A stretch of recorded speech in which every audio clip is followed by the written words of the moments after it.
These semi-rigid dryer vents could be difficult to install. They're easy to damage. They're much better than the plastic foil vents because they're made of metal, but they could be tricky to install. Sometimes they keep unraveling, sometimes they get crushed, sometimes you finally tighten it and then it tears and there's a huge hole. I would recommend Dryer Flex. I'll leave a link down below for Dryer Flex. This is the best one you could get. But if you already have a semi-rigid dryer vent and you're trying to install it, I'm going to show you how in this video. So in order for it to slide on smoothly, you're going to have to flatten it out. These come compacted, that's how they're shipped. But so by flattening it out, you are going to give yourself some valuable space that you're going to need to have it to fit right. Now, make sure that you don't unravel it too much where it starts unraveling. If you do that, you're going to have to cut it because it'll keep unraveling. This next trick is the secret trick that makes it so much easier. You're going to take your dryer vent install tape and you're going to tape the edge. So right where the end is, you're going to tape it, make sure it's sticking on there good. This is going to prevent the vent from ripping when you attach it. So we're using these clamps that have a bit, a 5/16 bit. You could use a Phillips, but with the 5/16 bit, you're going to get a much better grip.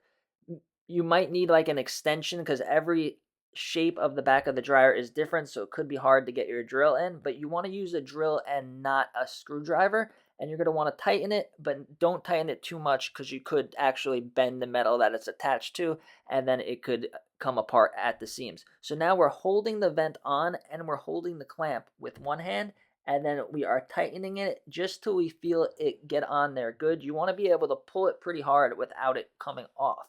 So now I have it on, but it wasn't tight enough. So I'm tightening it, I'm holding it there, and I'm tightening it till it doesn't move. You may have to do it a couple of times. You may have to get it really tight on there, but you should be able to almost pull the dryer with the vent. Make sure the dryer is off and make sure that you have room and you have a good place for you to plug in your dryer because you don't want it to get crumpled up or you don't want it to restrict the airflow. Now I'm turning on the dryer. This is very important. I'm turning on the dryer and I'm making sure there's no leaks, no holes that I didn't miss. It's very simple. You just put your hand around it, make sure there's no air coming out.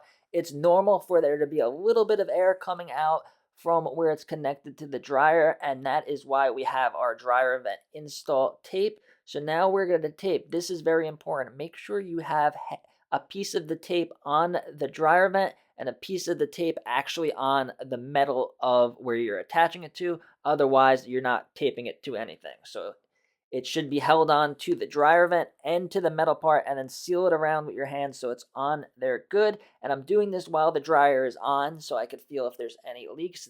With the tape on, you should barely feel any air at all. You shouldn't feel any air. It should be completely sealed, and you should do this on the other end as well. So now that it's attached, I'm just taping it up, making sure that it is good. And the next thing that you're going to have to do is you're going to have to get out from behind your dryer and push it back without it getting crumpled up. Now, this could be pretty difficult.